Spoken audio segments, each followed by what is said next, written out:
Welcome, coffee enthusiasts, to Brewing for Equity, the podcast brought to you by the Coffee Coalition for Racial Equity. Join us as we embark on a flavorful journey through the world of coffee, exploring every nuance and perspective through the eyes of Black and Brown people in the industry. This podcast is a space dedicated to amplifying the voices and experiences of those who contribute to the rich tapestry of the coffee world. We are committed to building a racially diverse and equitable coffee industry, so let's brew conversations, share ideas, and foster a community centered around the love of coffee.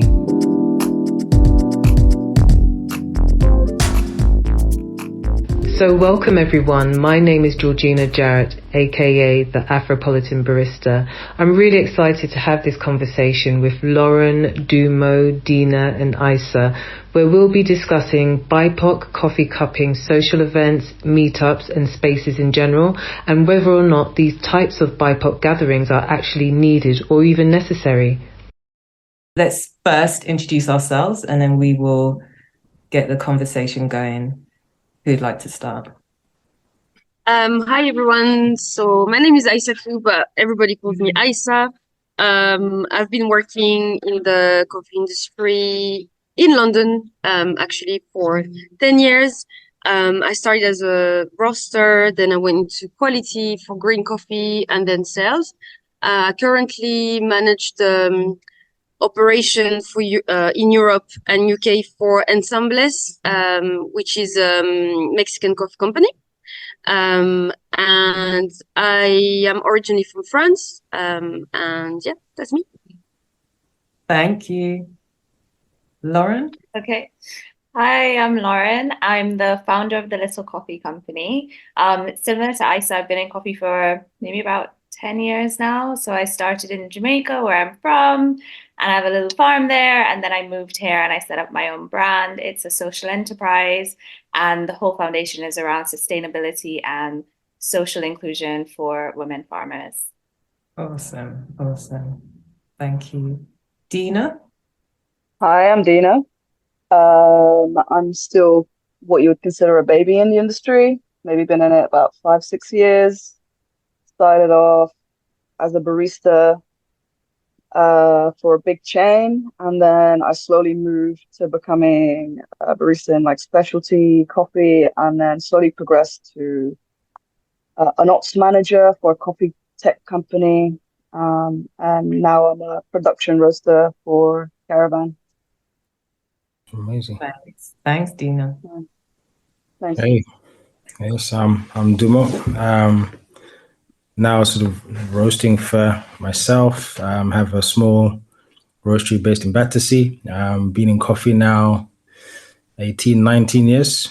Started working for a sort of commodity grade roastery, and then sort of did some training and sort of got the specialty bug. And yeah, we're here today. So I've done everything from barista to eventually teach myself how to roast, actually, because I couldn't get any time behind a machine, a roasting machine. So decided to just teach myself. Bought a little stovetop roaster, and yeah, we're here today. Nice. And we were just talking about your space. Yes. Your space, and you're hoping to open it up to others. Absolutely. I think maybe tying into some of the, the cuppings, I've only been to one fairly recently, but sort of tagging along to just having accessible space, neutral territory where as equals we can all learn from each other, but also push each other and allow each other to grow with no agenda other than just to see us all thrive as we should. So like a safe space, if you will, just to encourage growth for everybody, because we can all grow. And it's actually stronger if we all grow together. And so to provide a space like this with no conditions, I think hopefully will go a long way to helping encourage everybody in their career, wherever that is. Mm-hmm. Definitely. And Dina, you recently hosted and organized an amazing coffee cupping meetup And I was just curious to know how that came about, why that came about. In fact, what is a cupping in the first place for listeners that may not know what cupping is, if you don't mind explaining? Yeah, sure. Firstly, amazing is a operative word. It was a small cupping, It was good. but I it thought it was was an great. important It was one. really good. Yeah, It it was was an really good. Yeah. important one for sure. A cupping is a a tool used by people in coffee to get a sense of the quality of the coffee that you are roasting or selling, or that you're even buying.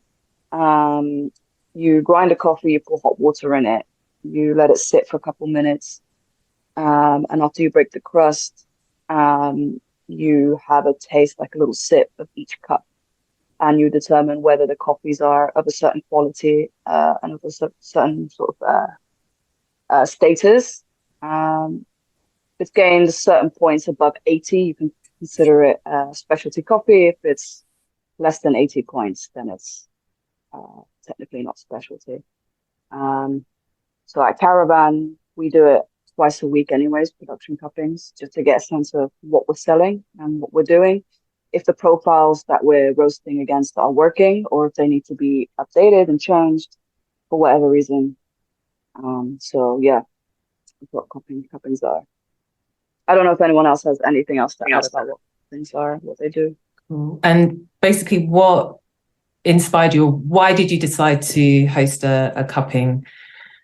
Actually, I was inspired by the first event that you and Pravin and Ciala put together.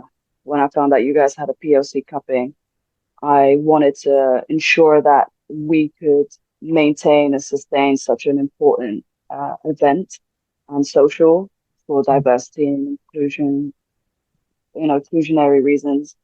Open the space up to people of color and in coffee, and just to make it that much more accessible. And when I went to the first one, I found it super inspiring.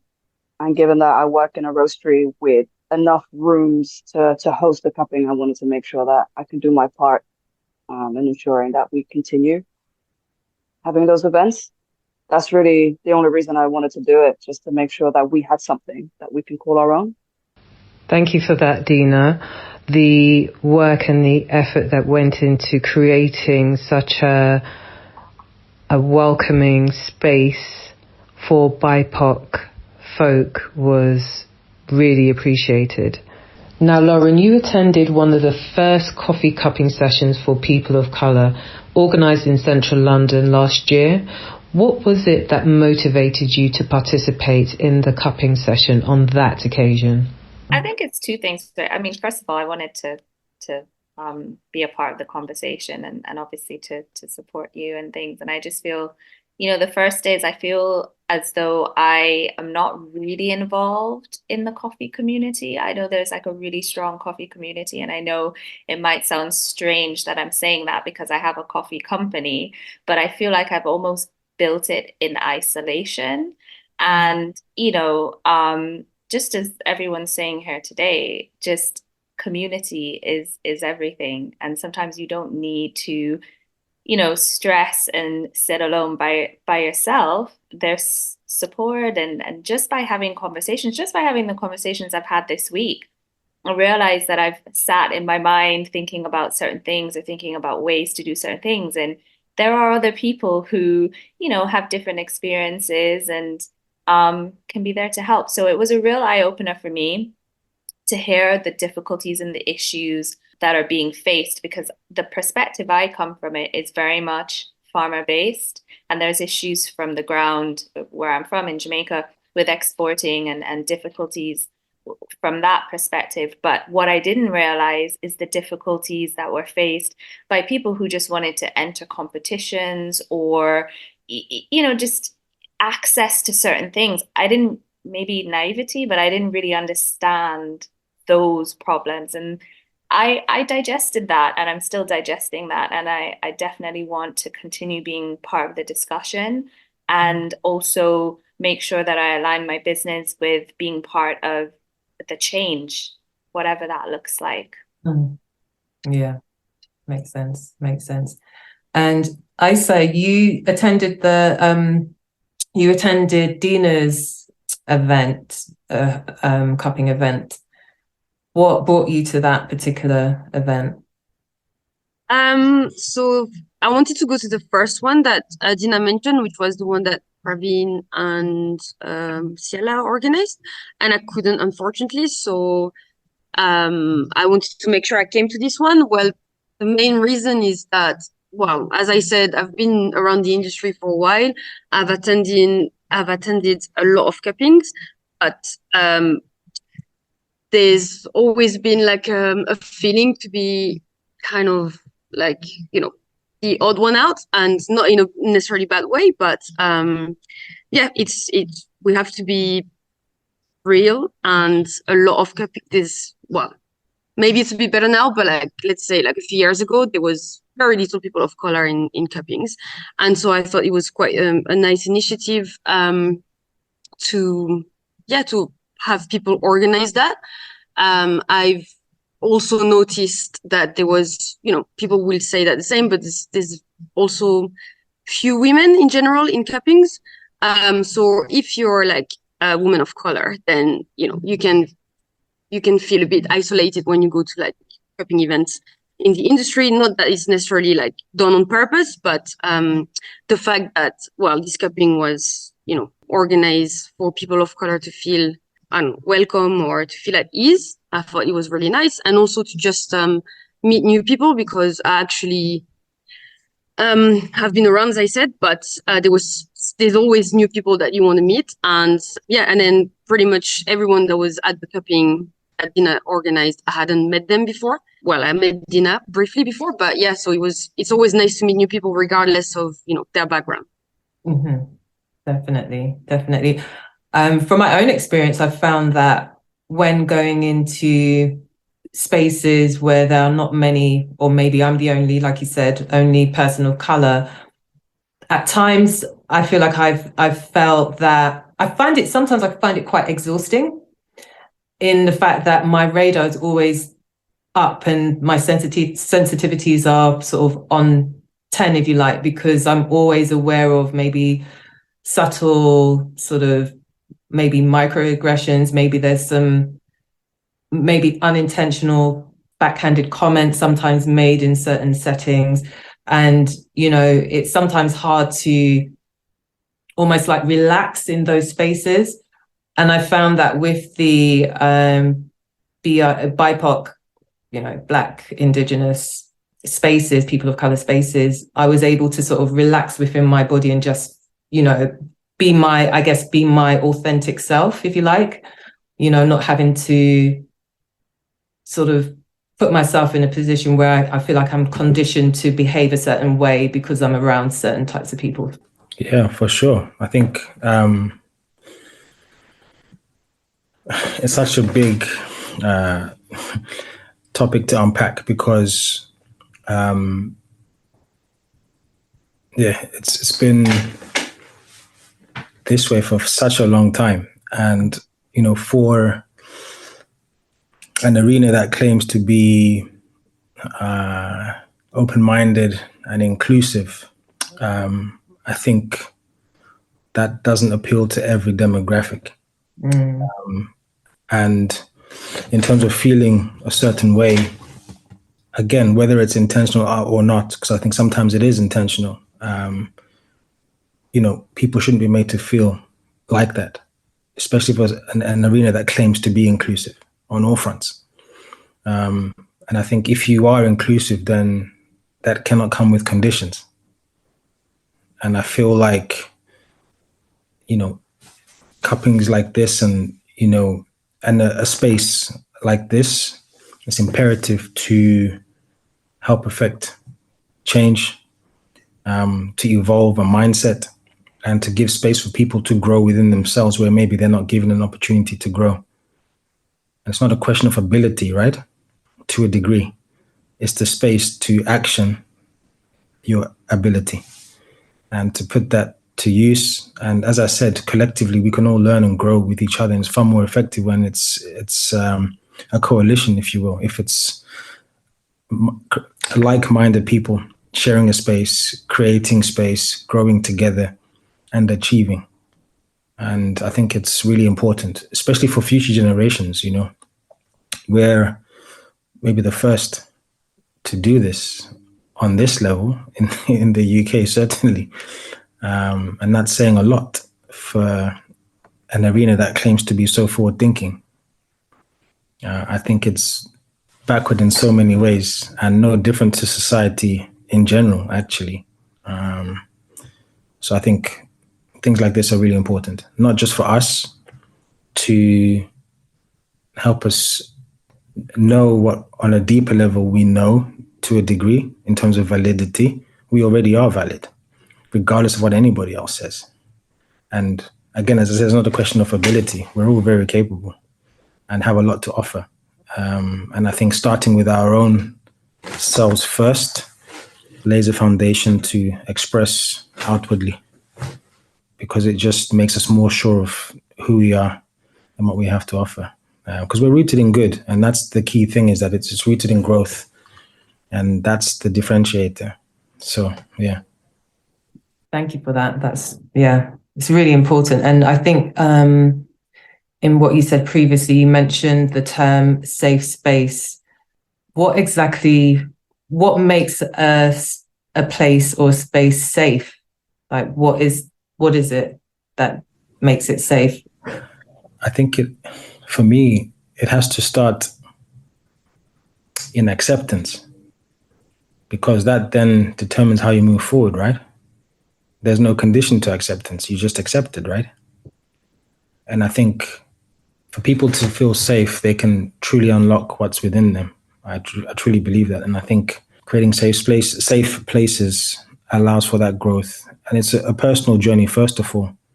What makes it even more impactful is when we collaboratively work together. It compounds all of the above. And it's a powerful tool to unlock self. And that's the journey, I guess. And then collectively, when we all, again, combine all of that together, it's a very powerful thing. And it's actually, I feel like it's infectious. And that's how it should be. I think.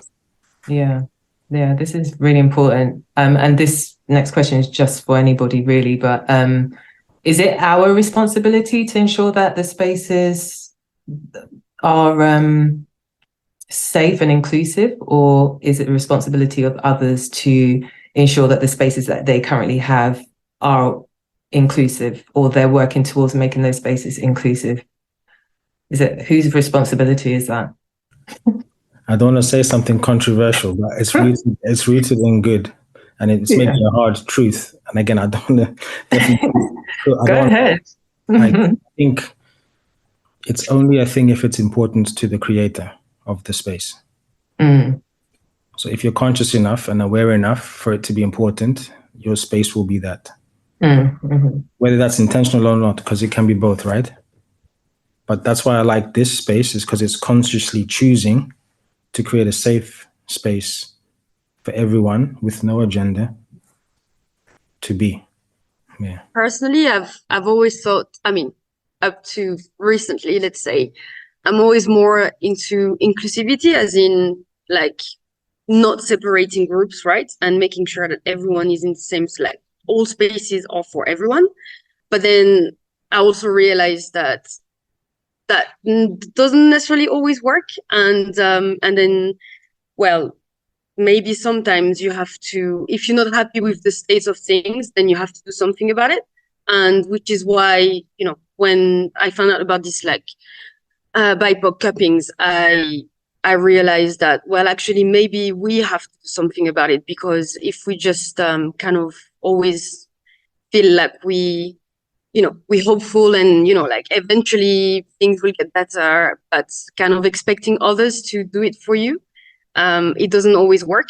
And to be fair, like on my own experience, that's why I've decided that, well, if we want change, then maybe we have to be like the driver of the change.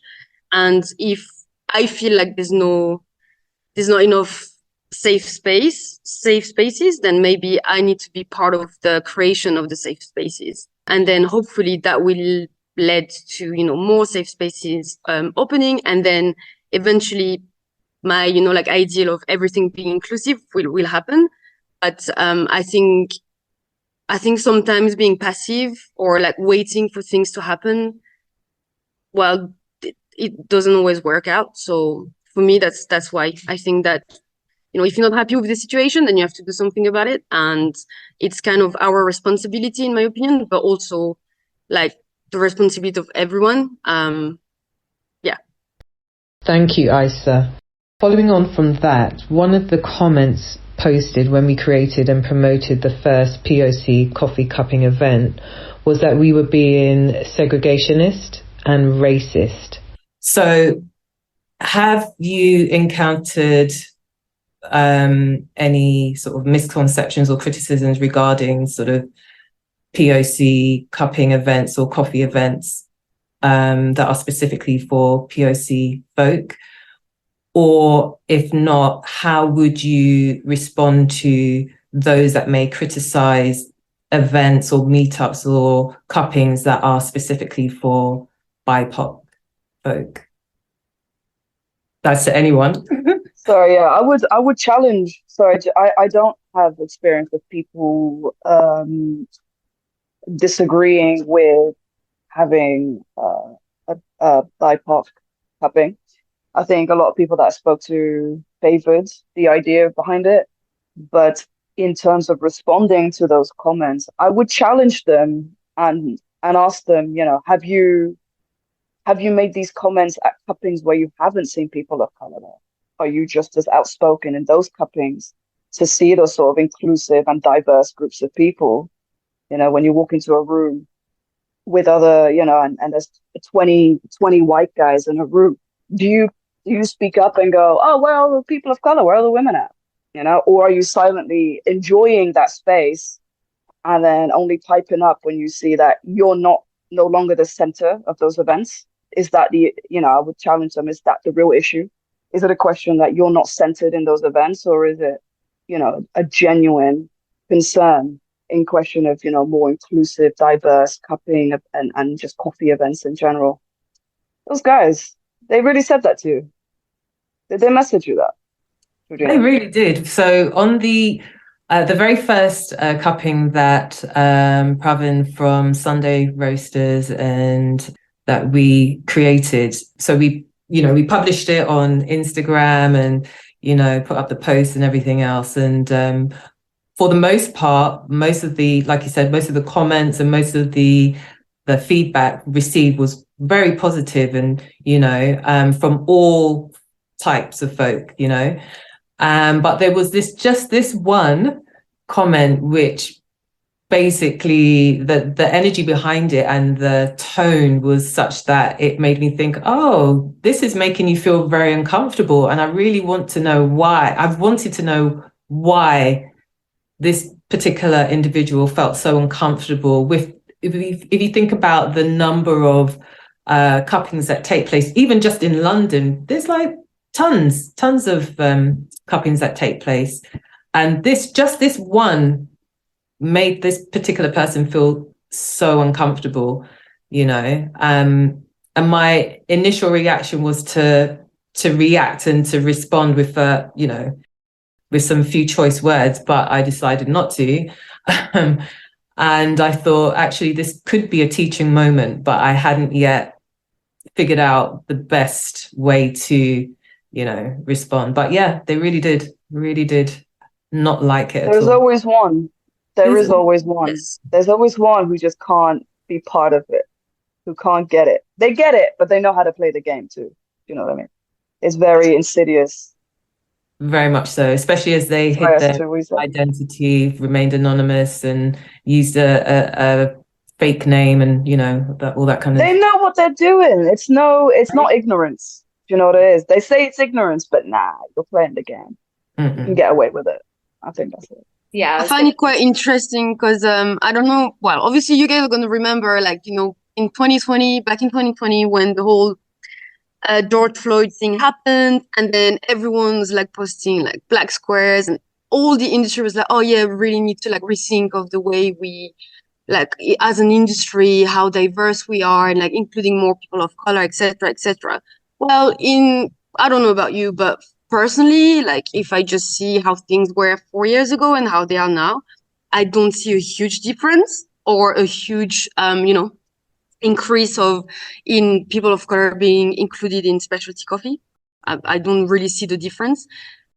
But then interestingly, if you start doing something and you propose, as we say, a safe space for people of color, then it bothers some people.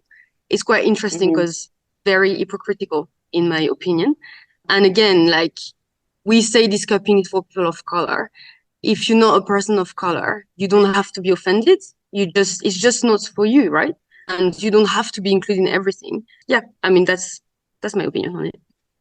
And I'm sorry you had to deal with that because it's very, especially anonymously, which, is always easy online to do things anonymously. But yeah, I'm sorry you had to deal with that. It's pretty low. Yeah, it wasn't the best, but yeah, it actually made me think about. It taught me something as well in terms of how I react and how I respond in those sort of situations. Another one of those moments, huh?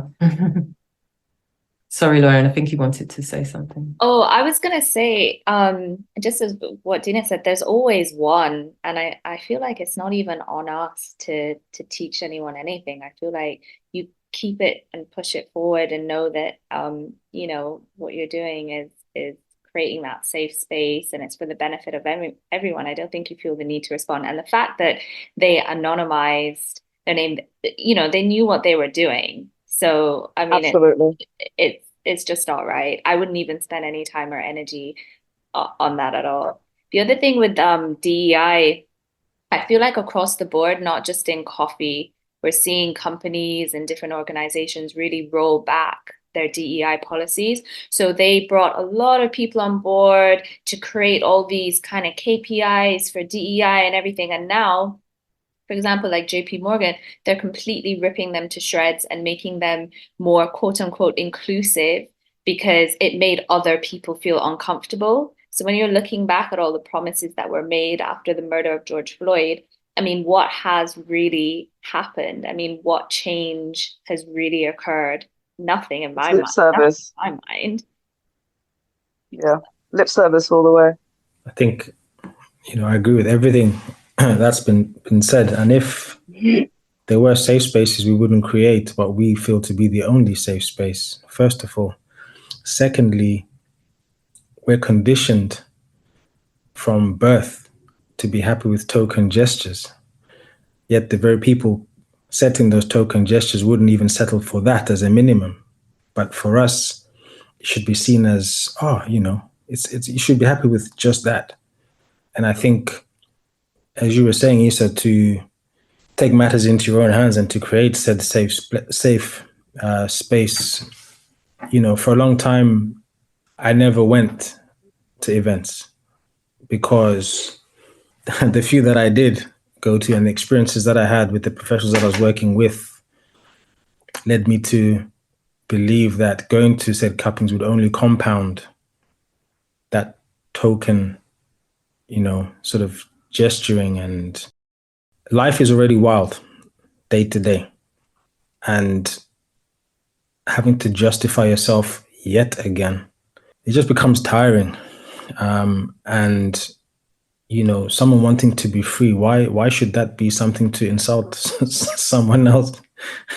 I just want to experience the same feeling that you feel. And the fact that I don't feel it, the fact that you say, what can we do to make sure you feel how I feel? And the key is just feeling safe and valid and accepted, right? Even though we can know it to a level for ourselves. Those spaces in society are very few and far between in general, let alone something like coffee, which is even more concentrated, right? So why should coffee be any different to society? It's no more evolved because it's still the same people that are running, instigating, controlling, if you will. So again, for sure, sorry that you had to weather that. And sadly, I'm sure there will be more.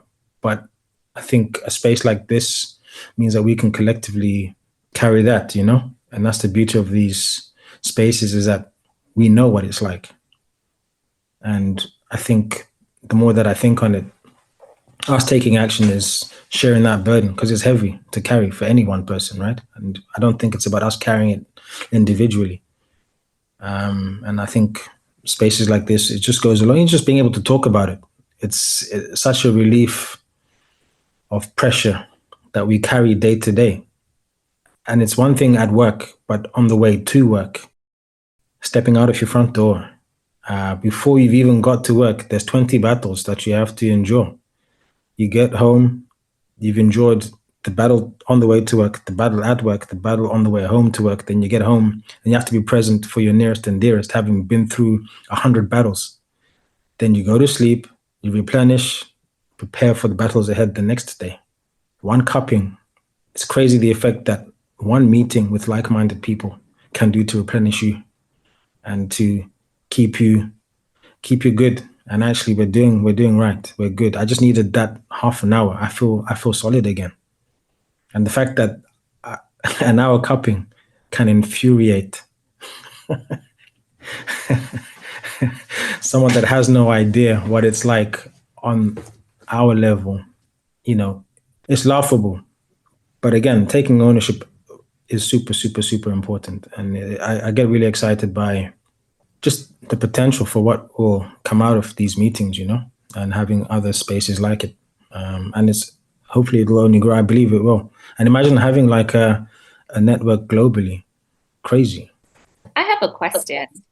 It might sound silly, but because I'm in the coffee world, but I'm not in the coffee world at the same time. The cuppings, do you have to be invited? Because obviously I'm only cupping my own coffees, right? So normally I don't really know how it works. Is it that you're not getting invited, or is it just an invite that's sent out and then you turn up and it's like... It depends. It depends. Different cuppings can be set for different people. I know a couple of weeks ago, there was a green exporter company called Raw Material. And they had a cupping, but that was cupping primarily earmarked for roasters or green buyers, people with purchasing power in the department or in the company they work for. So those were the invitees. But 95% of the time, cuppings are like open to anyone. Yeah, they like public cuppings and public like cuppings. Groceries. Yeah, for example, they would just post like they just post it. Post on Instagram, for example, like, oh, we're doing this cupping that day, and then whoever wants turn up, really. I think you might just have to RSVP. Yeah. Exactly. Similar to what we put it up on the social media and stuff. Okay, exactly. I'm gonna rock up at some cuppings next week. Watch me. I'm gonna rock up. Invite me. Let me know. We'll rock up together like a force. To know scare the crap out of these people. Like, what is going on? Who is being rude to my people? No. I'm gonna rock up. I'm gonna rock up in my Black Panther suit, everything. Let's go. What's going on? I didn't even know this was a thing. I'm rocking up. I'm looking on social. If you see any cuppings being advertised or anything, I'm turning up next week. Turn up.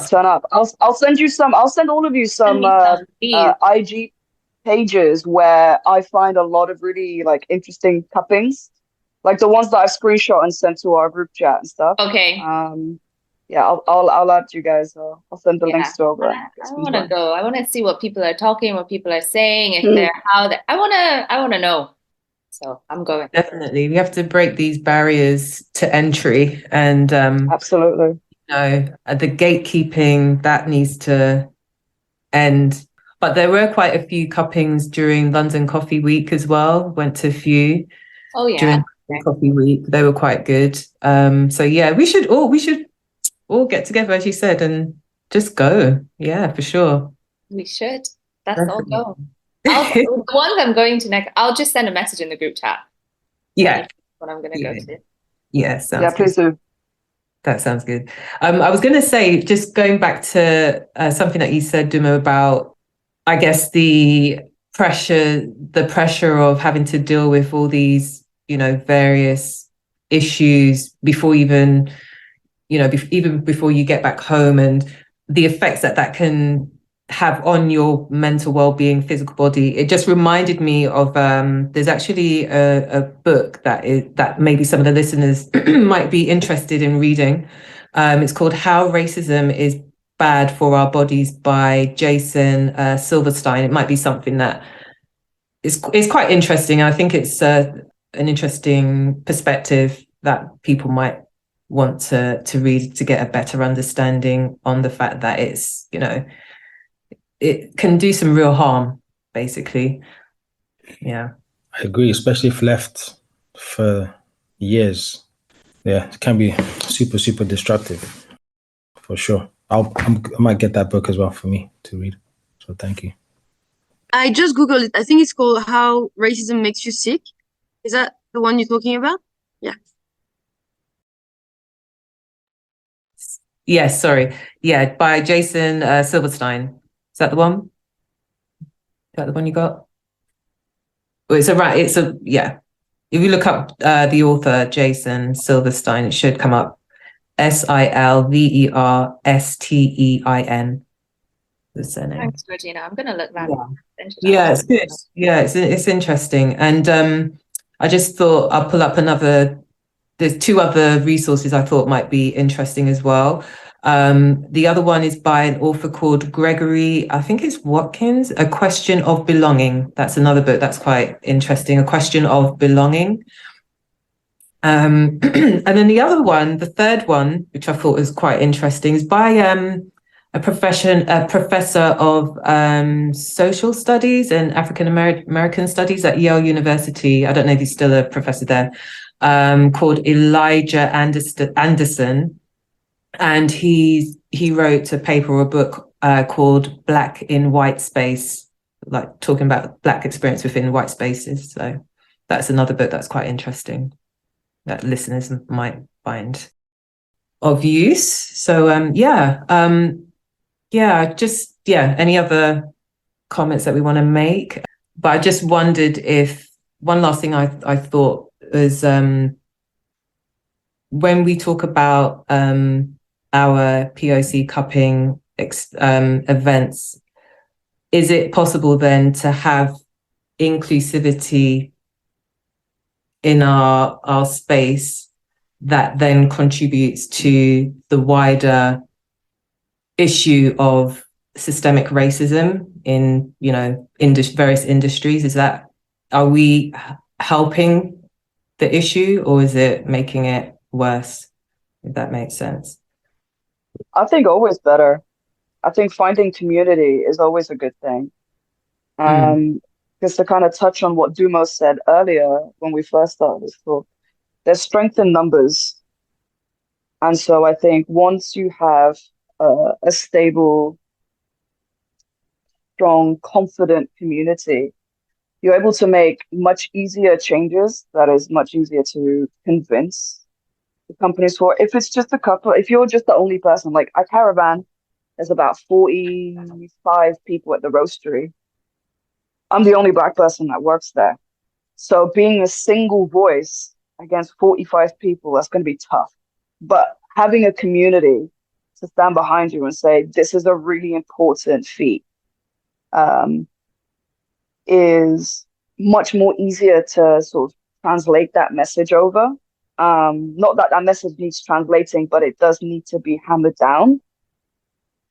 And they know that. And I know that for a fact because when you look at London specifically as a population, or the UK in general, the population of Black people is 3%. In London, it's much higher. It's like 15% of the population are Black and brown people.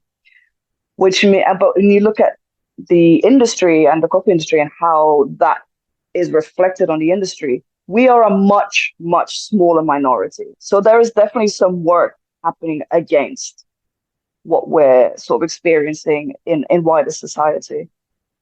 So these cuppings are important to hammer down the message that diversity and inclusion is important. And at the end of the day, when we talk about where we're buying the coffee from, I don't want to hear that coffee is being bought from Spain. It's not being bought from America. It's not being bought from England, because those aren't origins. The origins are the global South. Brazil, Rwanda, Kenya, But the people on the back end, you can kind of talk about and respect, but it's how we reflect that on the front end.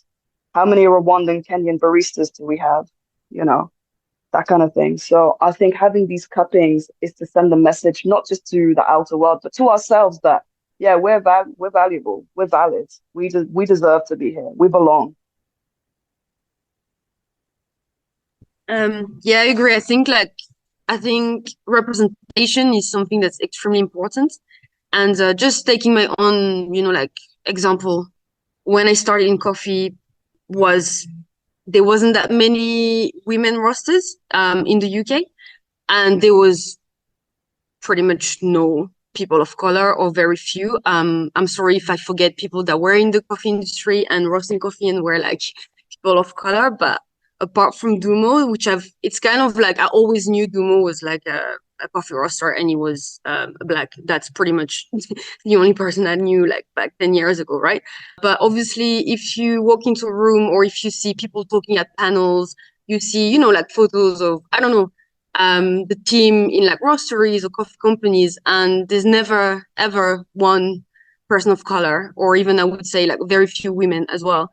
How would you ever see yourself as, like becoming part of this, like, industries? I think it's really important. And I think as we grow and like creating safe space like that, then we'll become more visible. And then I think, or I hope that in time that would, show other people of color that, yeah, like actually specialty coffee can also be for me. It's not just for like this very specific, identified group of people, then it can also be for me. And then as this is how we grow, I think, and the industry will become more representative of, especially in London, as you said, Dina, because I've always thought it doesn't make any sense. London is arguably the most diverse city in the world. And, like coffee is not something that just white people drink, and as Dina said, comes from like the global south. So mostly countries where people are not white. Why, in the end, in the consuming world, in London, we don't see these people, like, or it's like, it didn't make any sense to me. I think the power of representation is real. And I hope that as we grow these safe spaces, then it would become like also just more attractive, just people understanding that, yes, it's also for them. And then like the industry would be a bit more representative of the population in time. Yeah. Absolutely. Totally agree. And I think we have to transition from talking about and or appearing to affect change on the ground with the farmers, which is good. But the same has to happen for people of color on this side of that sort of, I don't know. Of the chain. Exactly. And I think, how can it be that there's more pictures of people of color, women of color picking cherries, and that's the only representation? What is that? It's part of it, absolutely, but it's not the full picture. And why is it that the narrative, when it comes to talking about people of color, women of color, is only about the work on the ground, how there's help to help improve standing situations? We're putting water pumps in, and we're building primary schools and education for underprivileged, which again, I'm not saying it's a bad thing. Of course, absolutely. It's good, and that's part of the narrative for sure, and part of the work that is needed. But when so much effort is put on the ground, forgetting our own people here, what is that? So it's all or nothing in my book, right? And so even just committing to buying from all sorts of cooperatives, like, I just feel like there's a lot of work happening, and we're committing to do a lot of work on the ground for sure, but it's also about matching that this side, because the two go hand in hand. And even allowing for people from the farms to travel here and see what we're doing with their product and how key they are to the movement of coffee globally. Without what they do, we cannot have what we have. And so I've always tried to sort of say that, we're the last 5 minutes of a very long process. And so our role is just to make them shine, because with what they do, we are allowed to do what we do. So it's only fair that we all we all benefit. And You know, that actually makes me think, like what you just said, could it be a question of fear?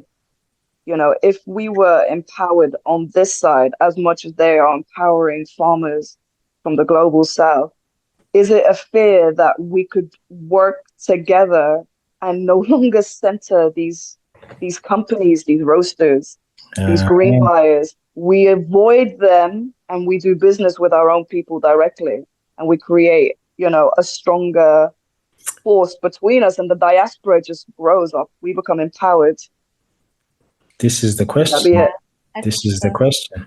I think so. I mean, I'd say like for me personally, like living in Jamaica, we just know every year, you know, people that you're familiar with, they would come to the island, buy containers, etc. And it's only because I was able to come to university here where I knew where my coffee was going. I had no idea. I remember walking through Selfridges with a backpack on and people looking at me, Converse trainers or whatever, people looking at me strange. And I'm looking at these tins and various things. And I turned around and said, look, I'm here now. You're not going to sell my coffee anymore. No way. I'm going to do it myself. So it's only by coming here and traveling and really knowing what's going on that you'll be able to really understand, you know, the thing. And I do think there's something in terms of that fear, because why would you need that person anymore? I mean, from my experience, I didn't. I was like, I'm here. What are you doing? Anyways, and you can't tell my story for me. So I think there's something in that for sure. Dina, I definitely think so. Yep. There's the next 2 years. It's going to be interesting. We're going to shake some stuff up, people. I hope so. We're going to Yeah. I hope so. That excites me. You're going to be like the Malcolm X's of Of coffee. Let's Coffee. go. Let's Yeah. Let's in go. no Let's do it. small fashion. Listen, all we've seen up until now when it comes to the business of coffee is a standard that has been set with each iteration, right? So All Press sold for what, 170 million or something? Blue Bottle sold for what it sold for. It's not about a money thing. It just sets a precedent for doing more and better and affecting more change. The next 2 years, we're going to shake some stuff up for the better, for everybody. I'm excited. You know what else that I've started doing more is saying no to people that don't, and companies that are not used to, I don't know, smaller businesses or maybe people like me saying no. And it's starting to really like piss people off. But I'm like, look, if you're not aligned with me, if you are not authentically like aligning with my mission and my social values, take my ish off your shelf. Like that is the way I'm moving militant right now. That's how I'm moving. And I don't really like, I'm not bothered, or I don't care who it pisses off, but I'm like, nah, for things to change, I'm going to start saying no to things that just are not right, or, you know, so that's how I'm As moving. you should. As you should, because I'm sure in their case, they've set a standard and a precedent that they're unwilling to change. But they want you to make the changes to adjust to Precisely. them when they came to Precisely. you. So they should be willing to make the adjustments. Yeah. No. Yeah. Naughty. I think it's really interesting you say that, Lauren, because actually it takes a lot of undoing, like unlearning things. And I think it's great that you're able to do that. Oh, I'm getting in trouble. No, yeah, but I mean, just Like- talking about myself, there's really many times where there's, you know, things I really disagree with or I would like to be more vocal about, and I just stop myself.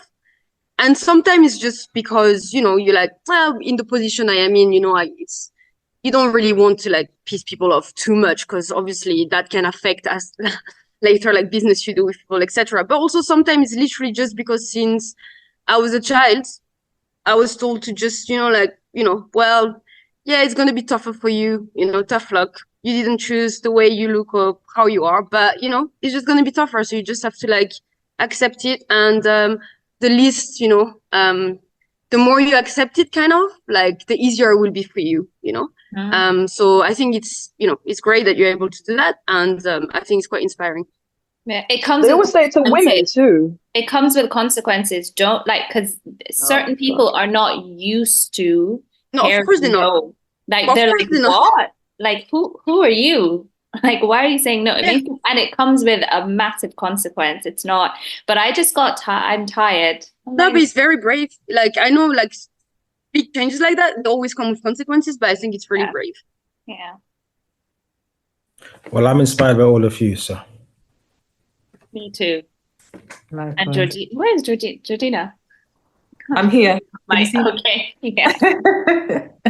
Sorry, Dina, I think you were going to say something. I didn't catch what you said. No, I said it's especially true when you're a woman of color too. So a combination of both the intersectionalism of both woman and being a person of color, but particularly Black, and saying no, that's like a double whammy. Like, how dare you?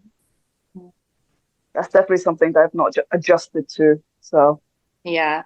And in Jamaica, you don't say no either in farming because people are normally older than you and you have to respect them. So if you come in and say no, the culture is different and the generations are different. You as like me being younger, I'm supposed to just do what I'm told. So then I go back to Jamaica and it's like I'm mute. I can't say no because, you know, of my age or whatever. So those issues there. And then, I mean, be vague. Play them at their own game. Don't say no. Say, I'll think about it and I'll get back to you. You know, or let's think about it again where we can both maybe make some compromises because I see where you're coming from. And I think it could, you know, we could try and adjust and align with, you know, what my company is out to do. So that's a good one. Not necessarily saying no in so many words, you know, just be passive. You know how the English do? They don't say no. They just go, are you sure? In the most polite way. Are you sure that's what you... Yeah, exactly. Yeah. And this is why I love, you know, these spaces for BIPOC folk, because these are the kind of conversations, you know, I wouldn't have this sort of conversation anywhere else. It would only be within this type of setting. So, yeah, these spaces are needed. Definitely, for sure. Absolutely. Absolutely. Yeah. So on that note, just curious to know what coffees we're working on at the moment, just, you know, before we end our conversation. What are we working on right now? What are you working on, Lauren? Where are your coffees coming from this time round? Jamaica. Yeah. Maroon. Yeah. I know, Dina. I know you. I know. We need to talk. We do. We need to I want to get my hands on your coffee. Yeah, and some other like regions as well, but those would be Tanzania. Nice. Dumo, have you got anything interesting happening? For sure. We've got some Zimbabwean coffee coming through. It's afloat. We've got some Malawi and some Indian, actually. I know there's sort of pockets of India coming through, but I'm quite excited by some of these microlots we have coming in. So I think I'm always one to try and find the weird and wonderful. I tend to go in the opposite direction that everyone else is going in, just to explore how diverse coffee can be. And that's what excites me about sort of, you know, new projects and new companies starting and working with smaller producers. Like I'm sort of trying to sign lifetime partnerships with certain farms, countries, just to help grow that coffee community on that side. So I'm trying to put my money where my mouth is by actually, you know, I think a lot of people talk about doing good and win awards for doing good. But if we dissect, what will we see? So I think it's one thing to say it and it's another to say and do. And, you know, we're people of action, no? Right. So that's what we do. We carry each other. And so that's not just on this side, but on that side too. So yeah, it's the beginning. And I think, and also just to hear from you guys, you might have tried coffees that I've not even got access to. So it's exciting to me to just hear what everyone else is. So thank you for asking that question, because I think that's the only way we can truly grow and have a big impact, is by collectively working together and introducing each other to farms, regions, countries, even, and even processes. Like, I look forward to, actually, maybe just to put it out there, one day, us all traveling to Origin as a contingent. Come to Jamaica. Bap, bap, bap. Yeah. Party at Lauren's house. I just had to throw that in. And I want to come to Zim. I'm Yes. dying to come to Zim. I'm working on some stuff on that side. So watch this space for sure. That's a great idea. I love that. Yeah, well said, well said. Dean, are you working on anything, or do you think we should be looking at coffees from any particular area? Or would you like Any to? particular area? Well, I don't have much power at Caravan, which I think I kind of prefer. So I don't see any kind of exciting coffees right now, but there might be something on the horizon soon. We've got some coffee from Burundi, which I've always liked Burundi coffee. Yeah. It's always very unusual to have Burundi on the shelves, but no, not really. I'm actually seeking out some friends of mine who have their own roasters, Dumo included. Because I'm out just trying to teach myself how to roast on other machines. I'm very grateful that I get to roast on what they dub the Tesla of roast machines, called a Loring. A very expensive, very technologically advanced roast machine. And there aren't many companies here that have access to a roast machine like a Loring, which is why I've stayed at Caravan for as long as I have, just so I can enjoy using that machine and getting all the knowledge that I can about it.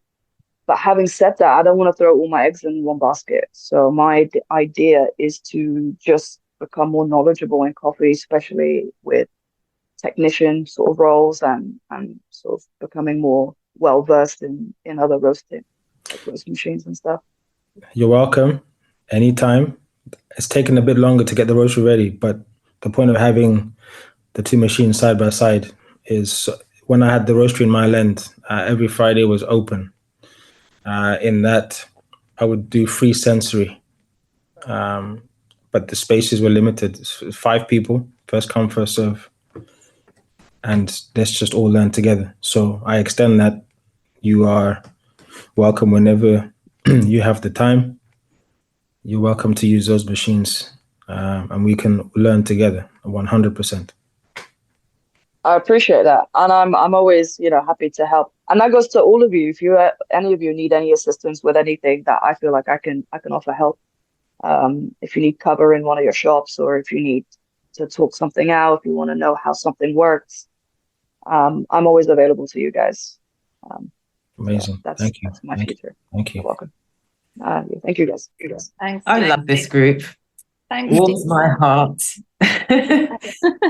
And Isa, what about you and your coffee?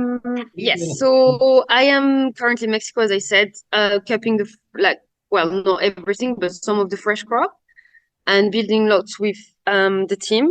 So I will be back early May, and we'll start exporting our fresh crop. So I'll have loads of exciting coffees.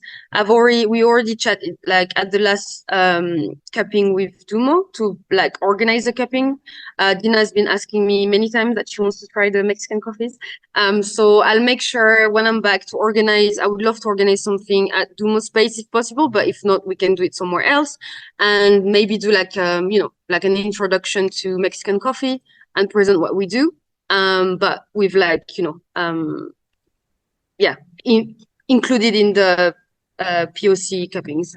That would be great, I think, because I will be organizing other cuppings, obviously, for everyone. But I think it'd be nice to have some kind of participate in the next cupping, maybe organize it with Dumo, and have an introduction to For sure. some delicious Mexican coffees. Amazing. Awesome. Definitely. 100%. Awesome. So if anyone's interested in attending BIPOC cupping session, Dumo, or Isa, what would be the best way to touch base with you? Good question. I'm happy to share email addresses, but get in touch on social. Social. Yeah, for sure. Okay. Yes. But then when we have like a date and a bit more like detail on the event, we'll make sure to share it. And then, the power of social media is that we can very quickly share and spread the news, and then anyone who can come, you're welcome to come. It'd be nice to have it because it's going to be like summertime-ish. I feel it'd be nice to have like quite a big, nice event and get as many people as we can to come and join, regardless of what they do in the coffee industry, or even if they're not even working in the industry, but just interested in coffee. I think it'd be great to like extend it a bit because we need to attract, in my opinion, more people into the industry. So I think that would be like having a space like Dumo will be a great platform for that. Okay. For sure. So we can attach socials to the bios, I guess, and any folks that are interested in touching base with any of you, they can get in touch that way, and keep an eye on Instagram as well. So Well, this has certainly been an enriching discussion. Lauren, Dina, Duma and Isa, your insights have truly sparked lots of reflection, and thank you for gracing Brewing for Equity with your wisdom, insights and passion. Our listeners and I have so much to ponder. Thank you.